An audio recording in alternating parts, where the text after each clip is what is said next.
अनन्या तोहर एडमिशन आंगनबाड़ी में करा दियो। हाँ पापा तला बैडमिंटन हम पढ़े देबो थबे दिन आंगनबाड़ी में तला बैडमिंटन हमर सिलेक्ट सिम हईवे न करे आई आंगनबाड़ी में पढ़े जतई। पापा खरीद ना देतई तो जो बस पढ़े पापा खरीद देबू ना हमरा सिलेक्ट पेंसिल। हाँ बेटी खरीद देबो सिलेक्ट पेंसिल तो जइहे पढ़े आ खूब पढ़ लिख के पापा मम्मी के नाम रोशन करिहे। आगे अनन्या एप्पल मिस कथी होय छै? ठेव।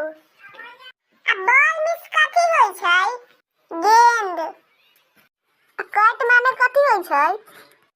बिल्ली होइतै बिल्ली। अच्छा कल एडमिशन करवा दूं तो कल से पढ़े जइसे की? हाँ ठीक है पापा ठीक है देबो कर लेते पहले सिलेक्ट पेंसिल आन दिया तो वो तो आनिए देबो वो का टेंशन काला ले छे बस तू खाली पढ़े जइसे की अनन्या।